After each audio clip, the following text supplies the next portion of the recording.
Hi. എങ്ങോട്ടാ പോന്നേ? എന്തിനി? എന്താ ഓർക്ക പറ. ഒരു ഹാപ്പി ന്യൂ ഇയർ പറ. ഹാപ്പി ന്യൂ ഇയർ പറ. ന്യൂ ഇയർ പറ.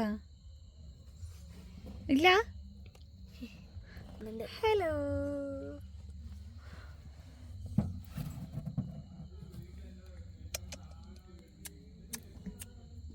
അപ്പോൾ വെൽക്കം ബാക്ക്. അപ്പം നമ്മൾ ന്യൂ ഇയർ ആഘോഷിക്കാൻ വേണ്ടിയിട്ട് ചെറുതായിട്ടൊന്ന് പുറത്ത് പോകണം കേട്ടോ. അപ്പോൾ അതിൽ നിന്ന് നമ്മൾ പാനിപ്പൂരി വയ്ക്കാൻ വേണ്ടി പോയി. അപ്പോൾ ഇവിടെ ഒരു വലിയൊരു വിറ്റുണ്ടായിരുന്നു. കാരണം എന്താ വെച്ചാൽ അവർ ഇന്നലെ സ്റ്റാർട്ട് ചെയ്ത കടയേറ്റാനായിരുന്നു. അതിൽ എന്നിട്ട് ബൂത്ത് തന്നിട്ട് അതിൽ പാനി ഒഴിച്ചിട്ടില്ല, അപ്പടിയേ കൊണ്ട് തരുതേ. എനിക്ക് തിന്നിട്ട് എന്തോ മിസ്റ്റേക്ക് ഉണ്ടല്ലോ. പിന്നെ മനസ്സിലായില്ല അതില്ല എന്നുള്ള കാര്യം.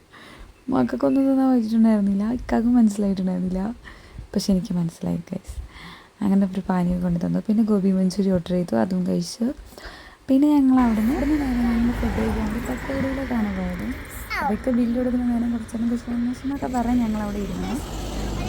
ഞങ്ങൾ ഭയങ്കര സുൽത്താൻ ബത്തേരി കേട്ടോ. സംഭവം എല്ലാ കടയും ഒക്കെ ക്ലോസ് ചെയ്തിട്ടുണ്ടായിരുന്നു, കുറച്ച് ഷോപ്പ് മാത്രമേ ഉണ്ടായിരുന്നുള്ളൂ. അപ്പോൾ എന്താ വെച്ചാൽ ന്യൂ ഇയർ ആകുമ്പോൾ എല്ലാവരും ഓരോരോ പ്ലാൻ ഉണ്ടാവും. ഇങ്ങനെ ഷോപ്പും തുറന്ന് നിന്നിട്ട് കാര്യമില്ലല്ലോ അല്ലേ.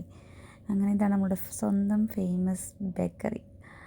പിന്നെ നമ്മൾ പോകുന്ന പോക്കിൽ ആച്ചുവിനും ഐസമിനും ഡോണറ്റ് വേണമെന്ന് പറഞ്ഞിട്ട് അത് വാങ്ങാൻ വേണ്ടി പോയി. അപ്പോൾ ഐസമിന് വേണമെന്ന് പറഞ്ഞിട്ടുണ്ടായിരുന്നില്ല, ആച്ചുവിന് വേണമെന്ന് പറഞ്ഞത്. അപ്പോൾ നോക്കുമ്പോൾ അവനത് ആ ടേസ്റ്റ് ഭയങ്കര ഇഷ്ടപ്പെട്ടു. അപ്പം എന്ത് ചെയ്തു, അവനും കൂടി ഒരെണ്ണം വാങ്ങി കൊടുത്തു. എന്നിട്ട് അവൻ ഫുൾ നിന്നു കേട്ടോ, പകുതി ഞാൻ തന്നു. പിന്നെ ഞങ്ങൾ നേരെ തട്ടുകടയിൽ പോയിട്ട് ദോശയും ഓംലെറ്റൊക്കെ കഴിച്ചു. അതിന് ശേഷം ഞങ്ങൾ ചെറിയൊരു ഗാനമേളയൊക്കെ കാണാൻ വേണ്ടി പോയി. വീടിൻ്റെ അടുത്ത് തന്നെയായിരുന്നു ആ പരിപാടി. അപ്പോൾ അതൊക്കെ കഴിഞ്ഞു. ഇപ്പോൾ ഇത്രയാണ് ഞങ്ങളുടെ ന്യൂ ഇയർ പരിപാടി, ചെറിയൊരു ന്യൂ ഇയർ ആഘോഷം നമ്മൾ 4 പേരും കൂടി കൂടിയിട്ട്. അപ്പോൾ നിങ്ങളത് എങ്ങനെ ഉണ്ടായിരുന്നു എന്നുള്ളത് കമൻറ്റ് ചെയ്യുക. വീഡിയോ ഇഷ്ടപ്പെട്ടാൽ ലൈക്ക് ചെയ്യുക, ഷെയർ ചെയ്യുക. ബൈ.